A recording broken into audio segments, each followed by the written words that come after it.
Most everyone appreciates the look and feel of natural wood furniture, especially if it shows the hand of traditional workmanship. To overcome the problems of high cost and finding a craftsperson with the skills to reproduce a piece of traditional furniture, many people are restoring and refinishing their old chairs and tables themselves. The old-fashioned curling iron. Yeah. Some fun stuff. Nice stuff. Yeah. Oh, look at this nice old chest of drawers. Yeah. Nice detail work. I wonder what kind of wood that is. You want to look? It's oak. That's a plus. That would be worth stripping. I think so, yeah. I saw some chairs over there I really like, too. I'm going to look at those. You know, bringing out the inherent beauty and the living character of a nice old piece of furniture like this one can be a truly gratifying experience. I'm Kurt Burbick. Now, refinishing a piece of furniture may seem like a difficult job, but you know, there are materials on the market today which practically do all of the work for you. The tools are inexpensive, easy to handle, and by following some basic steps, anyone can do a professional-looking job. For our first project, we're going to bring back the natural beauty of this old buffet, hidden under who knows how many coats of paint and old finish. It poses an interesting challenge, especially with all this fancy detailing. Now, before we begin our transformation, let's join Kurt to see some of the tools we're going to need today.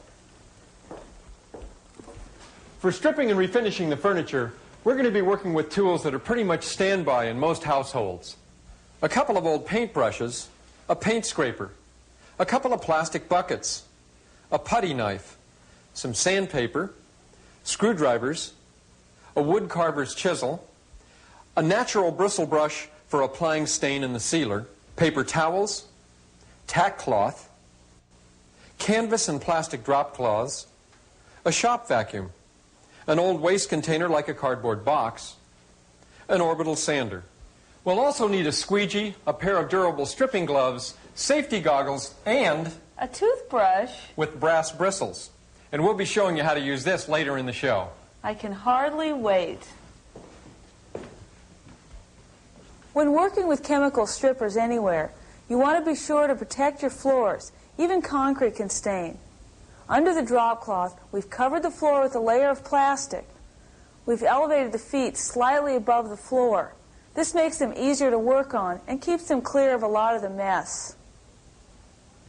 Okay, we've removed all the hardware, hinges, and door handles, and I'm dropping them into an old coffee can filled with stripper, which then I'm covering with a lid to reduce evaporation. Then we'll come back to these later. Now, once we've taken the mirror out of the frame, we're ready to start our stripping. In the process of stripping, all chemical removers have vapors which can be harmful if inhaled. So set up in a place that's comfortable to work, that has good ventilation. We'll be working out here in the garage where we can open up the garage door. And we're also going to be using this fan to help with the air circulation.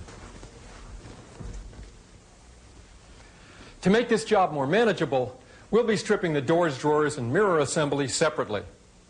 That'll give us more control, and we'll be able to elevate the individual pieces to a more comfortable working height. We've taken the mirror and the frame apart so that the stripper won't damage any of the silvering on the back of the mirror. I'm pouring the stripper into this open container so I can more easily work with it. Then I want to be sure and put the cap back on the can. It doesn't evaporate.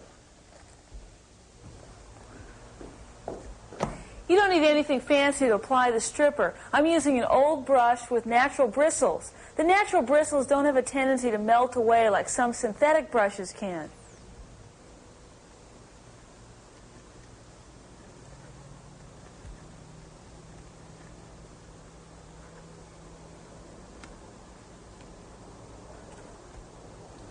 I'm spreading the stripper on good and thick. You can never use too much. And you always want to spread your stripper in one direction, unless otherwise indicated on the can. And for safety, I'm wearing paint stripping gloves and a long sleeve shirt. I don't need to worry about wearing goggles when working with the semi-paste, but when we're working with the thinner, more liquid material, then I'll want to wear goggles to protect myself from splatter. I'm working from top to bottom, one section at a time. It's important not to let the surface dry out and work in small, manageable areas. After the stripper has begun to react with this half of the buffet, then I'll go on to the second half.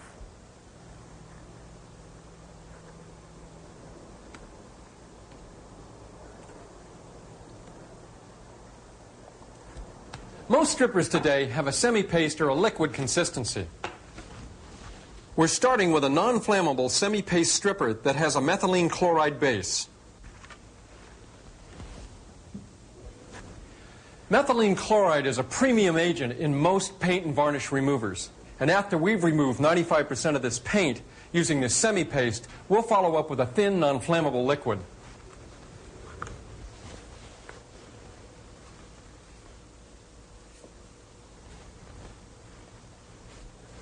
For removing paint, the semi-paste is far superior to the liquid. It is thick enough to cling to the vertical and upside down surfaces, and it has a slower evaporation rate, which allows it time to penetrate the paint. This is a powerful solvent, but it will never discolor, raise the grain, or destroy the wood's natural patina. Patina is that soft, aged look of wood, created by the exposure of the wood's natural grain to the sun's ultraviolet rays. And no matter whose product you use, always read and follow the manufacturer's recommendations about application, safety, and storage. And regarding the disposal of the stripping residue, always allow the solvent to evaporate completely and dry thoroughly before getting rid of them.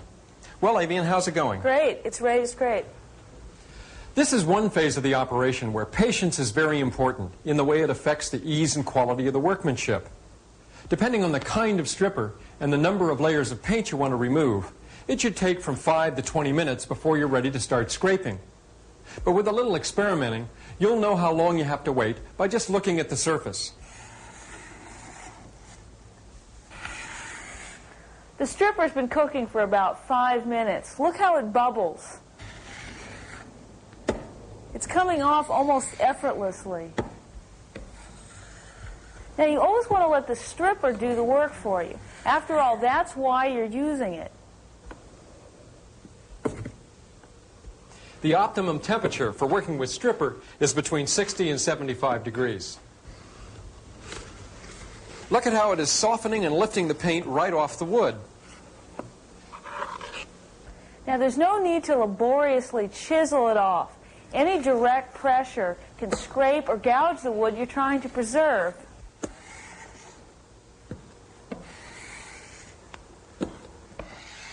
Now, take your time. Don't force it. Well, that looks good. I can tell by the pattern of this grain that it's white oak. Yeah, it's going to be beautiful. Part of the fun of refinishing furniture is discovering what kind of wood's been used. After a while, you get familiar with the patterns of the grain and how the tree's been milled.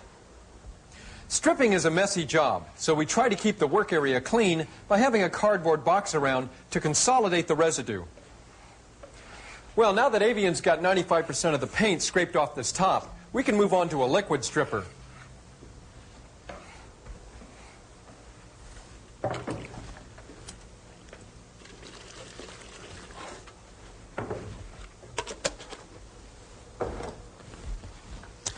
Here again, I'm using this old brush. It's important to keep the surface of the wood moist while you're working. Otherwise, this stripper tends to dry up.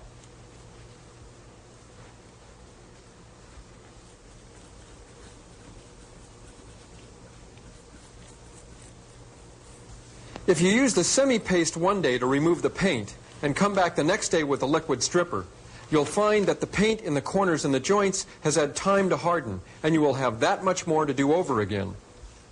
Best to plan your time so you can finish stripping all the areas that you start. Well, I've let this set up for a little while, and I'm going to take my steel wool and start... Choose your weapon. Aha, so this is where the toothbrush comes in. And remember, this is a brass bristled brush, which is softer than steel. Brass is a softer metal and won't scratch the surface of the wood. This is a little trick Roger Albertson showed me. Great, I'll try it.